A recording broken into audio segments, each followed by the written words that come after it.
Hello guys.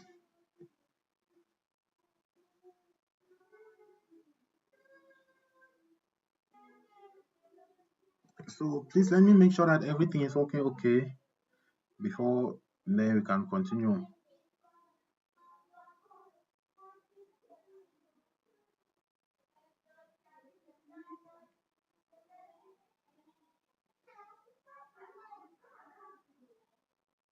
Okay.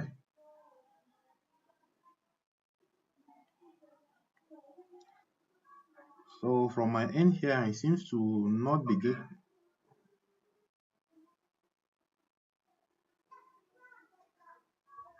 So from my end here, it seems to not be good.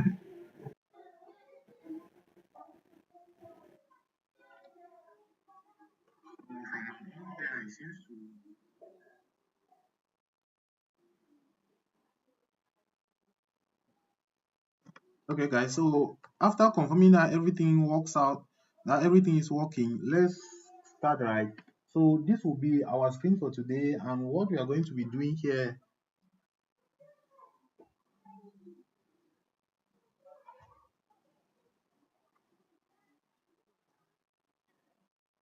So basically, what we are going to look at will be called we'll look at fundamental analysis, right?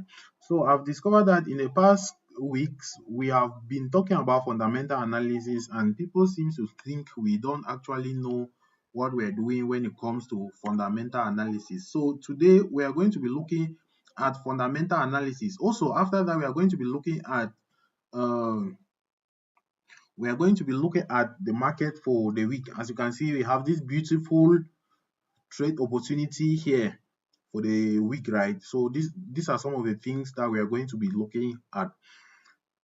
So first of all, let's start with fundamentals. And before we start, let me check how many people are actually live, or we can wait for more people to join in. Make sure you share the live and make sure that the rest of the people are currently watching. This session will also automatically be updated by YouTube. So that is why I decided to host them live, because after you finish, the live session will be available for those that want to watch it later. So first of all, right, let's talk about the fundamentals. When we're talking about fundamentals, we need to know that there are different types of events in the market. So first of all, we have what we call NFP. Now, what basically is NFP, right? NFP.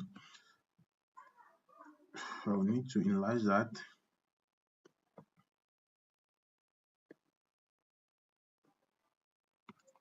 So when we're talking about NFP, right? NFP is job reports. There are job reports in the US, right? They compare the jobs that have been it's having that current month against the other months, right? So when you see NFP, they say if forecast, if actual is greater than forecast, that will be good for the currency, right? It's not actual is better than previous. It's actual is greater than forecast. That will be what is great for the currency. If actual is equal to forecast, it will be negative for the currency. So that's one thing people have always neglected, right? If the actual is, when it comes to fundamentals, if the actual is actually equal to the forecast, it will be bad for the currency. So now, what makes up NFP, and are there any key things we can look out for during NFP? Obviously, yes, there are many things we can look out for during NFP. So this can be, these things I'm going to mention, they can serve as a leading indicator to you when you're looking at the NFP job market. So first thing we have on our list is ADP non-farm, right? So basically, this is the NFP of the private sector. So this is where the private sector compiles all the jobs. So now, if let's say you start having hints like the ADP, the ADP job reports came in higher than expected. This will also be added onto the NFP to make out the total number. So when you are looking at that, you need to look at some of these key factors. So these are some of the things I wanted to us to discuss about. Now, right, there's what we call CPI as well. CPI is inflation data. So this is one of the things I want us to focus more on, not NFP, because NFP, when it comes to NFP, it can be a little bit more tricky. So CPI is inflation data. So basically, what is inflation? Inflation is when there is more money in the economy, and when there is more money in the economy, it leads to inflation. That means prices of things start going up, right? Something that you used to buy maybe for $1, you now start buying it for $2 and all the like. So what are the things that causes inflation? We have high employment. When employment rate is high, there is a likely chance of inflation to go up. So this CPI is Consumers Price Index. So this CPI measures the way that they use the Bureau of Labor and Statistics used to measure this CPI is they have a basket, right? They have items that are in that basket. They normally check how much this basket costs. How much did it cost for me to purchase all of these things in this basket last month? Then they compare it to that this month to come out with the CPI data. So let's say last month they use that basket, they purchased it for $10. This month they purchased it for $12. That is a 0.2 increment. So it will reflect directly on the CPI. So now, right, if you see that in a month, if the job reports are high, it means that there is high chances that the CPI might also be high. Because why? The previous that month, many people were employed. When many people are employed, they have more money to spend. When they have more money to spend, it in turn raises the in turn raises inflation. When many people have more money to spend, people tend to start buying those things in that basket uh, uh, uh, at overpriced amounts, right? So when they buy at overpriced amounts, it raises the CPI. So that is just one of the factors that you can look into when you are analyzing for the CPI or you are trying to trade it. But obviously, there are still many factors which I will not really go deep into. But those are some of the things you need to watch out for. Then now, this CPI in turn now moves what we call interest rates, right? So if inflation is going up, they are going to increase interest rates, and if inflation is coming down, they reduce interest rates. So that's how these are called micro data. These are macroeconomics, right? All of these that I've mentioned here, they are related directly to our macroeconomics. So all of these news are interconnected. If you can study all of them in line, then you are going to know to likely be able to predict where the market is going to go during the next news. So when you see people trading news, they're not actually really gambling. They have been able to look at that chain. That chain, did this one come out positive? If yes, there are many people to spend. Even when it comes to NFP, there's what we call early earnings. So what does that early earning tell us? That early earning is also an indicator. Now, when there is an increase in early earnings, this is due to the fact that many people were unemployed. When people are unemployed, right, the employed people are less, so they tend to work overtime. When the people work overtime now, what normally happens is the early earnings increase. So when those early earnings increase, they normally indicate in that report of early earnings. So when you see a rise in early earnings, it it is an indication that uh, uh, that unemployment is low, right? When employment is high, many people will not be working overtime because there is that labor force. There is no shortage of labor force. But now when employment is low, right? When there is underemployment, many people will tend to work overtime. And when you work overtime, you get overtime pay, and that now reflects in the early earnings. I hope some people are understanding. I don't know if this was a good idea to host this session on YouTube, but since I cannot get a response, we'll only have to continue like that, right? For those that don't understand or those that are not active or cannot hear me, then we'll then discuss that in the group. Or you can just go to the Telegram group, you write me an inbox, right? I think I posted my username there. You check there and you write me an inbox and indicate on what. If you have any question, let me go through and see if there's any.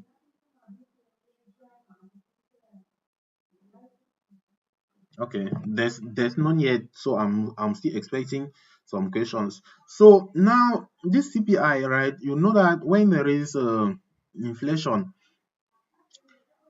it's not good for the economy, right? So the Fed tends to find a way to bring down inflation. So that is why where all these interest rate cuts come from. Before the interest rate cuts, you see people predicting that Powell is going to cut the rate, Powell is going to do this. It's because I think I have a message. I'm not really used to okay, somebody indicated that it's clear. Thanks for the indication. Thanks for the indication, right? We'll continue.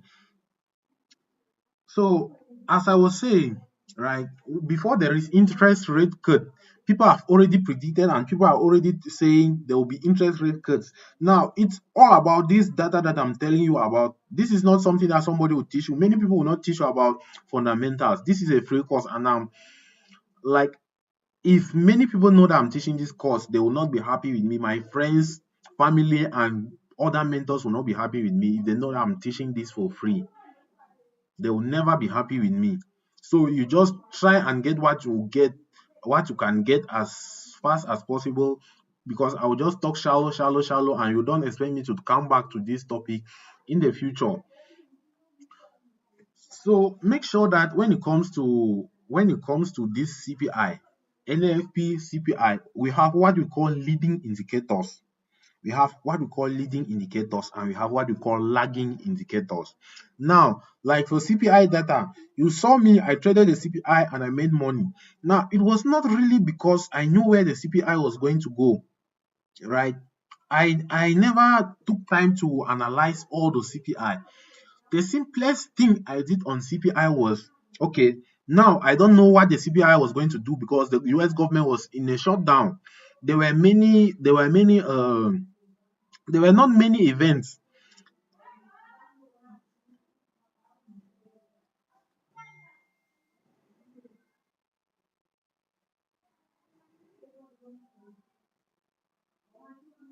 There were not many events for me to go on with. So I never had macro data. What I had was just a few datas which were not really that relevant. So what did I do? Right. I went ahead to a lagging indicator, which that lagging indicator was interest rates. By the time we were trading CPI this month, interest rates were not yet released. But when I went ahead, I look at interest rates and I saw that, okay, with interest rates, I already have a higher probability of where the direction of interest rates is going to go because of Powell's statements and the previous Powell statement, right? They pretty much said it all, and if the previous policy direction that Powell was giving. So what I knew was that they were going to cut the rates. I knew that they were going to cut the rates now. So what happens before the Fed wants to cut the rate? The Fed will cut the rate when there is low inflation, right? When inflation is low. So simply, I took my expectation of the future and applied it to what inflation was going to reflect for that month, which was low inflation, right? And since I knew that the Fed were going to cut the rate, first of all, the Fed will cut the rate only if inflation is low. So now what I needed to do was predict that the CPI will come out low because I'm expecting that in the coming days ahead, they are going to cut rates. And that was how we got CPI for last month. It was not something too complicated. It was not something too complicated. It's very easy. You just need to understand macroeconomics and you link this. This NFP is closely related to this CPI. This CPI is very closely related to federal funds rate, right? It's very closely related. There's some few things. There's some we call them micro, right? Micro events in the calendar. When you look at it in a chronological order, you look at it and how they affect each of these news, either NFP, CPI, you are going to already have an idea what the CPI is going to come out like or what the NFP is going to come out like. Now, those news events those small events they are like the leading indicators. They tell you that, okay, this is what I'm expecting, this is what I'm expecting, and at this time, at this point in time, I'll be expecting the market to do this.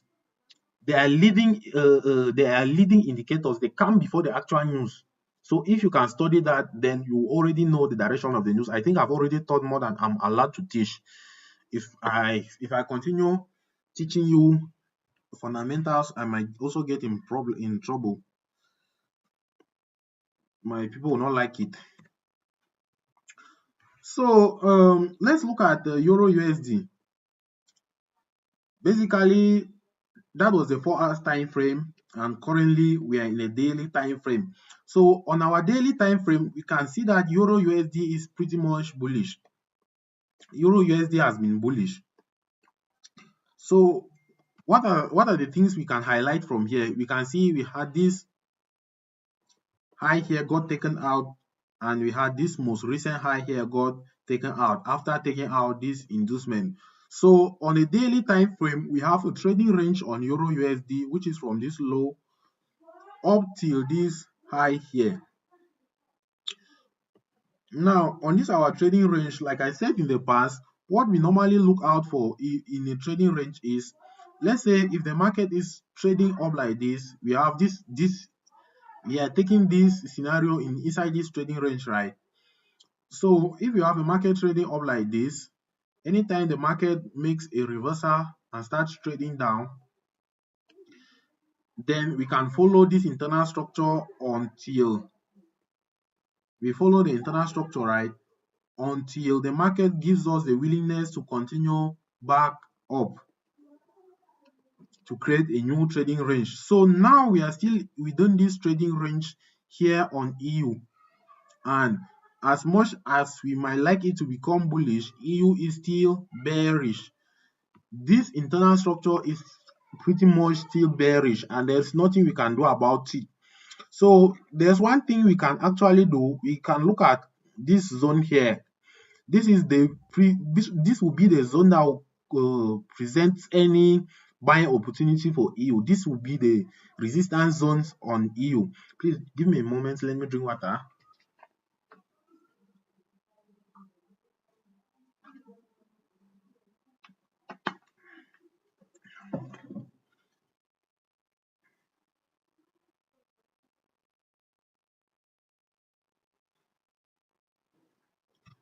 So you can see that EU is pushing down, right? Our next zone where we're expecting a good reaction will be this zone.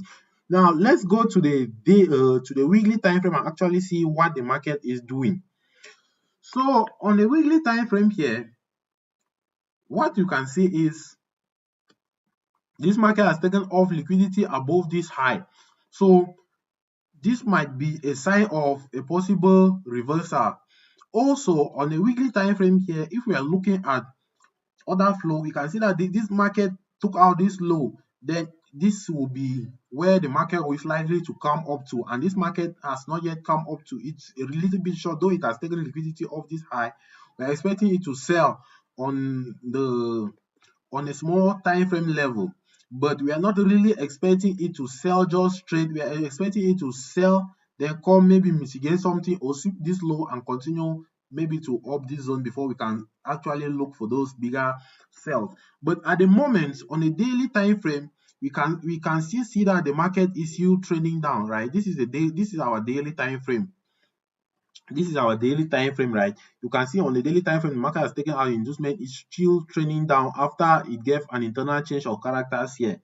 But this is a counter trend. So if you are selling here, this is a counter trend against the daily buyers. For me, when I will actually consider that this is no longer a counter trend is if the market takes out this low and sustains to close below this low. But for the moment, you can clearly see here what the market has been doing is the market mitigated this order flow. It then dropped, created another order flow here. Mitigated this order block. Or if I want to extend it to the order flow, this is order flow, then dropped, mitigated this order flow here, right? It mitigated this order flow here, dropped, and then mitigated this as well and dropped. So the most likelihood of me looking at this is for the market to come back up to this order flow here and mitigate it, and I can target this zone down here. So there's nothing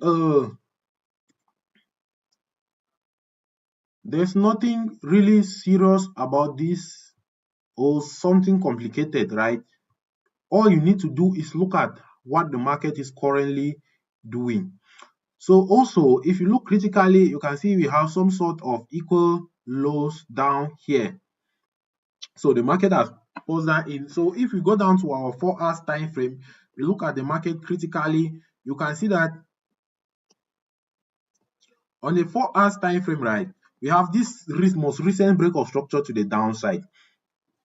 Now, if I go back to the past, you can see that, okay, now what the market was doing here is the market pushed up like this, came back, took out inducement, then went up to give us a break of structure at this point. Though it gave us this break of structure, it did not leave inducement here, so it came back to use this low as inducement. Then it went up, gave us a break of structure, then pulled back, creating an inducement. Once it took out the inducement, it went ahead to give us the next break of structure to the upside. Then it later gave us a change of characters, which is at this low here. So after this change of character occurs here, this market has pretty much been trending bearish, right? After this change of character occurred here, you can see it took out this inducement, it swept the inducement and then dropped. After dropping, it created another inducement here. It came back up, took out the inducement, tapped into this zone here and sold down. So now, right, currently where we are here, we have two possibilities, right? We have two possibilities here. The first is being this internal structure, not an internal structure, this inducement here. This is an inducement here, right? On a smaller time frame, this will be an inducement here. So basically what we are going to be looking at is, first of all, this zone. This is the unmitigated zone. It comes with a fair value gap. Here it has mitigated this one, it has mitigated this one. So this is our unmitigated decisional POI. Then we also have a zone right above here.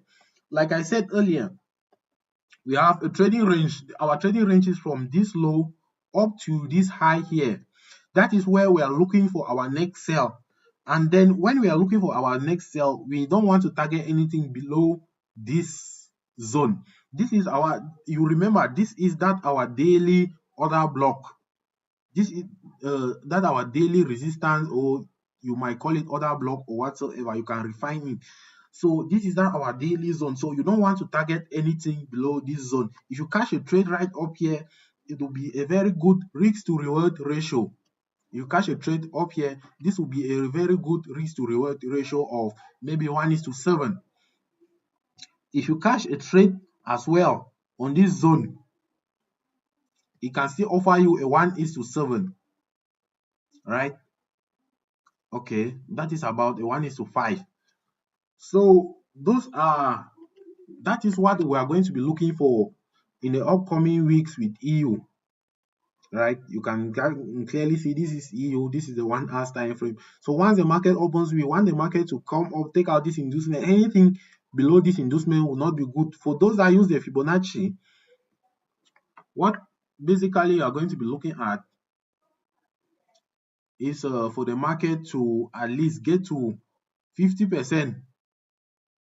So you can see this zone here corresponds exactly with the 50% level. But if the market opens and happens to drop again, then you adjust your fib and this zone now becomes above the 50% level. So it depends on how you trade, but for me, this is my decisional POI as a 50-50 probability. As I always say, this is my extreme. So that is how I'll be looking at the market for the coming week, and that is what I'll likely be doing on EU. So if you have enough trade, if you have a good trade here, you can always swing it and hold it until it marks out. And please make sure you always check your calendar. So on GU,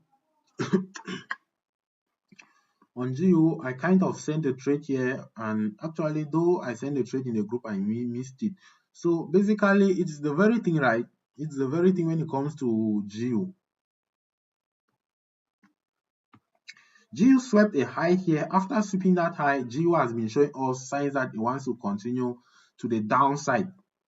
So what is our first sign that GU wants to continue to the downside? First of all, when you look critically here, what you can say is this market has been pushing up. It pushed up like this, then dropped, went back up, taking out this high After it took out this high, it went ahead to create a break of structure. So this confirms with our break of structure rules.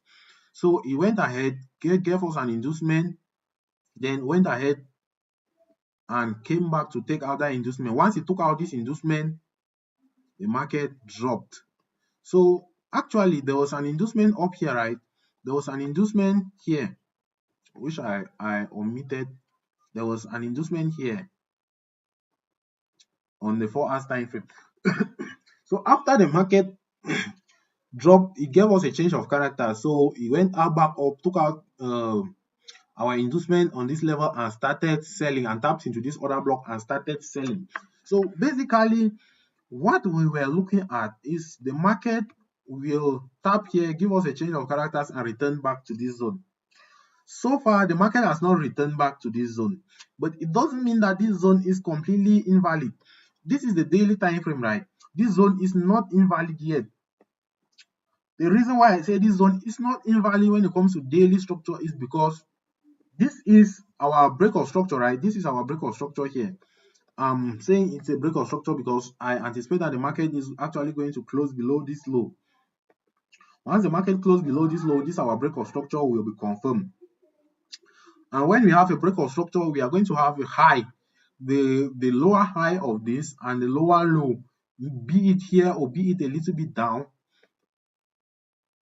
we are going to have these lows. And what can we do with these lows here, right? We can already see that we have identified our trading range.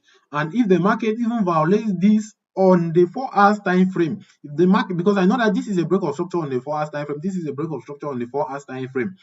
So if the market violates all of this, so long as it violates all of this, so long as it has not violated this high yet, we are still bearish on a daily time frame. The market might violate all of this and you think that, okay, it's bullish, only for the market to get here and sell, and you are confused.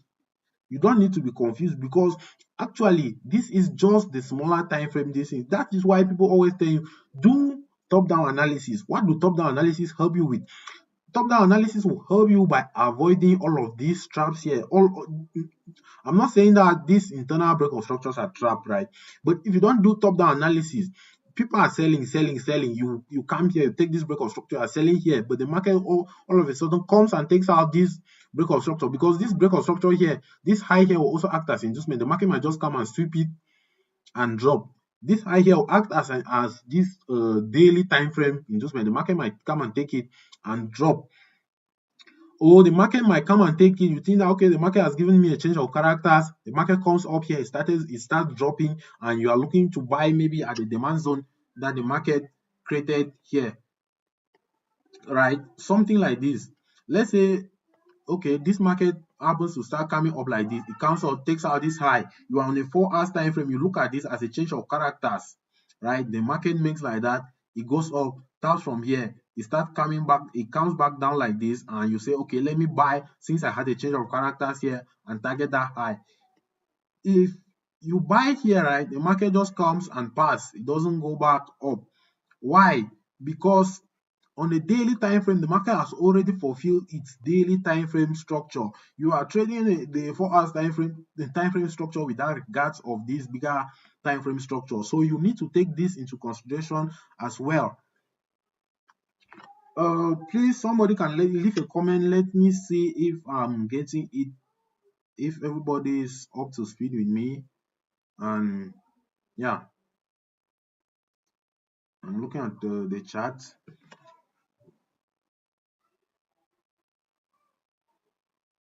Okay, somebody said my chart is at the extreme end. Boss, your chart is at the extreme end to the right. I can't see. Okay, so okay, so it appears the person adjusted it. So okay, any other question?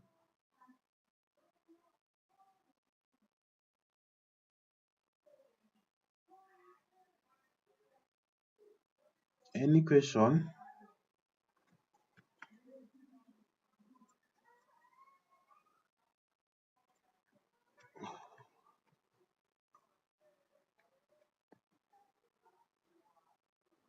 I'm glad majority of the people turned up, so I'm very happy.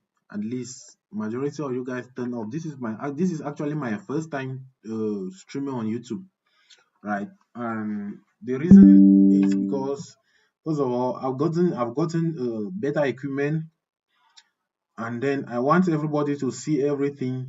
When you come later, you'll be able to see everything that we have been talking about, because when you stream on YouTube, the live it remains on YouTube, right? Somebody can come later and watch it. So we have looked at GU, we have looked at EU, right? I don't want to look at Go. To be honest, I don't trust Go. So let me see if I can get one more pair, then we look at it and we can close for today. Now remember, right, what I told you about fundamental analysis, those are secrets. Please don't go around talking too much. It might actually put me in problem, because majority of the people don't want me to. That is free knowledge, expensive free knowledge. That's why you don't hear many people talk about that. Even the people that thought they knew fundamentals, what they normally do is they go to how is it called again? They go to Forex factory.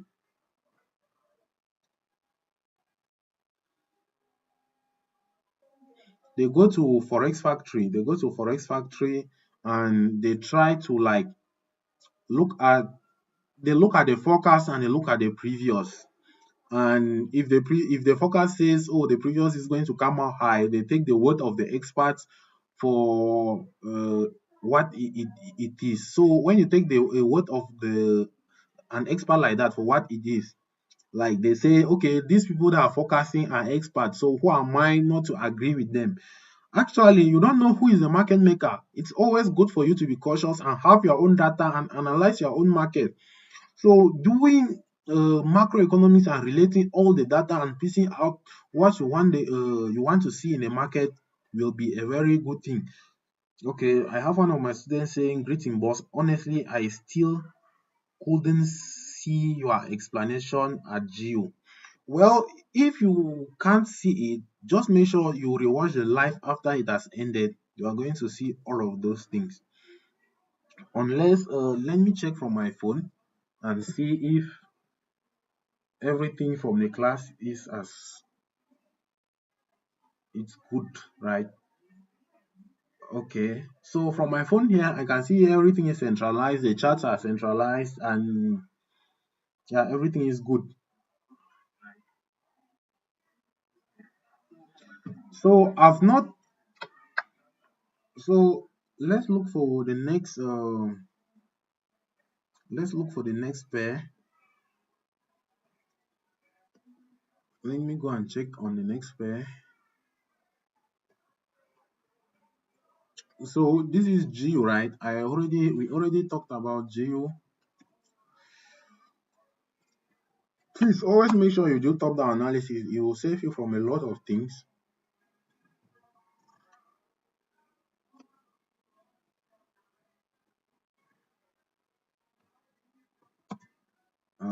I don't want to.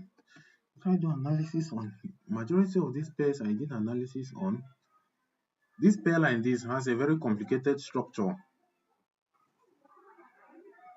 That pair has a very complicated structure. GJ.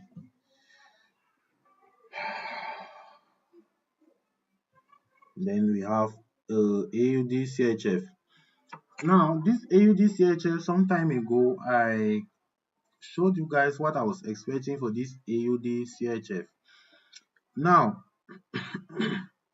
sorry about that. We had a trade on AUD CHF last week that failed. So first of all, this was the first trade that we have on AUD CHF. This was a 1:17 risk to reward. It reversed at around 1:12. So I would not really call this a fail set. This is not a fail setup. This is the fail setup here.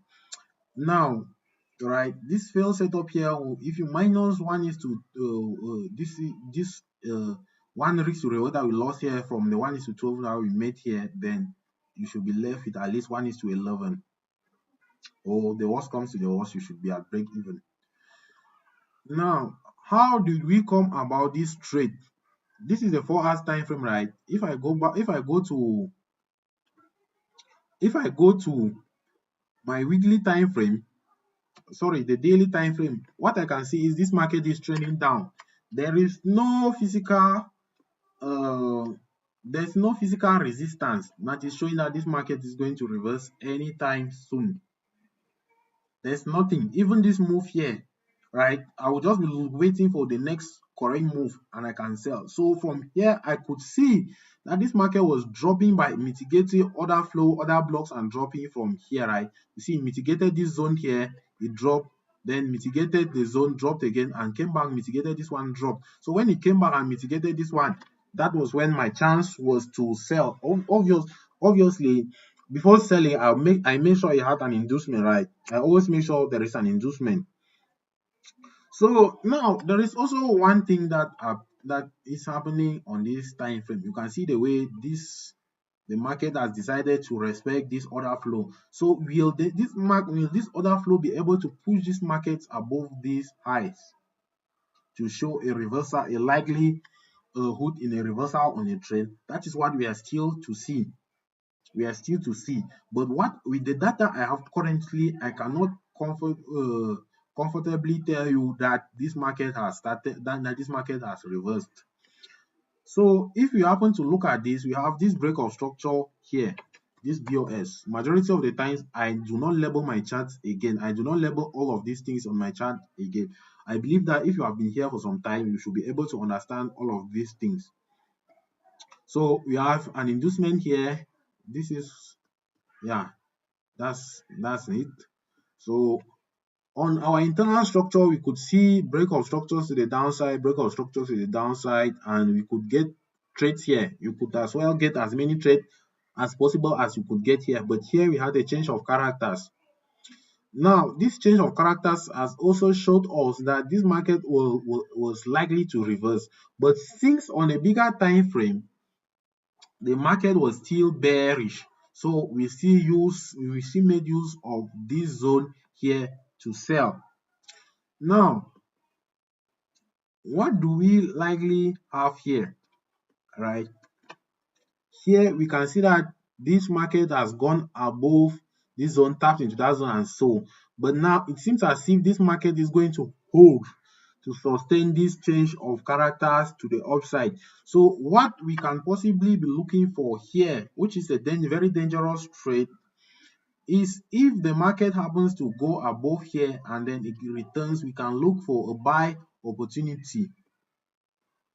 We can look for buy opportunities, right?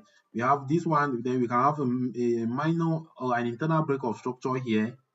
Then we can maybe start looking for buy opportunities like at this zone here. But for me personally, I would like this market to cemently also close above this daily last high here. Now, this is when I look at this from my own point of view, I can see that this is my last unmitigated high here. All of these ones have been mitigated.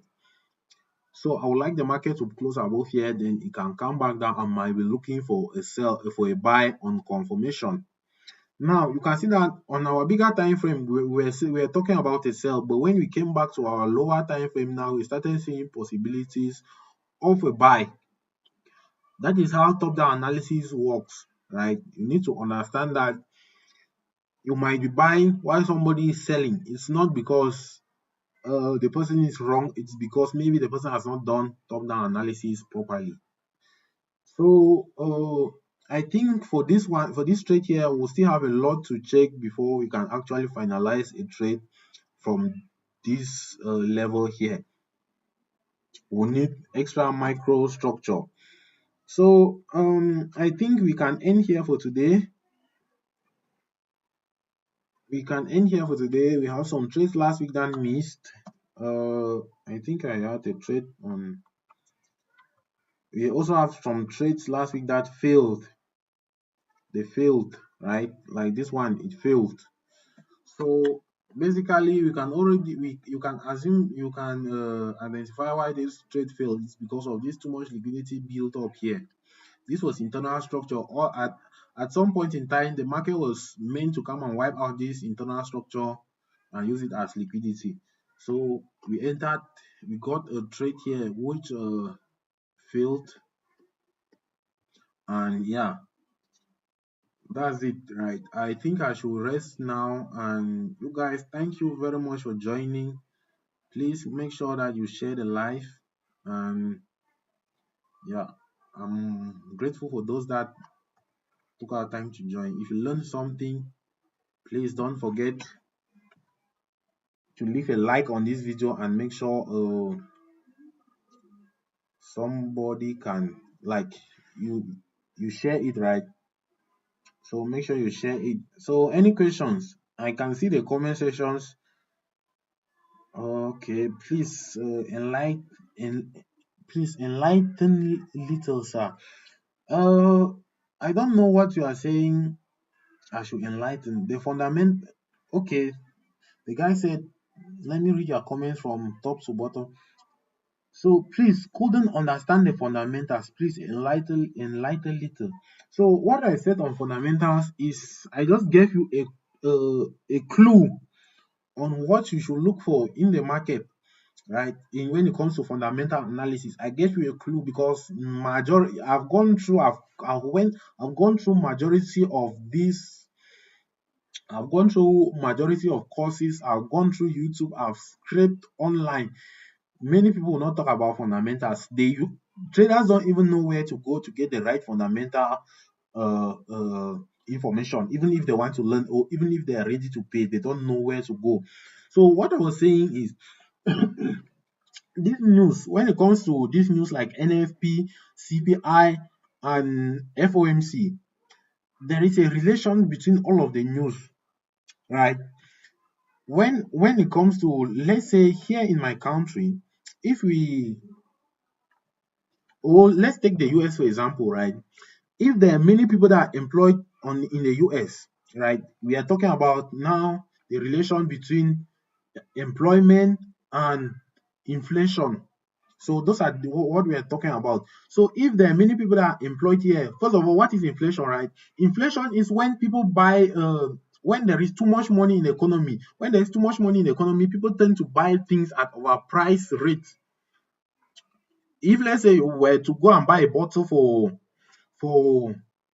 you were supposed to buy a bottle of water for $1. You go now, you see that okay, everybody has $1, everybody has enough money. Everybody has enough money. So now this your bottle of water, the value of the bottle of water normally changes. Normally changes to about maybe $1.2, 1.2 or 1.5. So that's $1.50. Why is that? Why has that water suddenly become expensive? It's because many people have money. Many people have money to purchase that water. And when many people have money to purchase that water, the price of that water goes up, right? That is what we call inflation. Now, what will cause many people to have money? It will be the high on employment. When many people are employed, many people have money. So when many people have money, they buy things at higher rates. So how does this relate to the CPI we see in the US and the NFP, right? When many people are employed, when the unemployment claims, sorry, when the NFP, right, when the employment data comes out positive, it shows that many people are employed. So when many people are employed, we have we are likely to have higher CPI, which is a higher inflation. Now, it's not just NFP that will play a role on this. So, like I said, there were many news events that will contribute. So, these are what we call leading indicators, right? Like the NFP is the leading indicator for CPI. I don't know if people are getting me. NFP is a leading indicator for CPI. CPI is also a leading indicator for FOMC. So if you can understand all of this and you try to find out all the leading indicators that lead to that are leading the NFP, you find out the indicators that are leading the CPI, you are going to eventually be able to follow those leading indicators and already know approximately at least 80 or at least 60 or majority of the time where the NFP is going to come out and point to. Then plus speeches. Speeches are also leading indicators, right? So that's those are some of the things that you need to watch out for. So I think let's end here for today, and maybe we'll look at it next week again.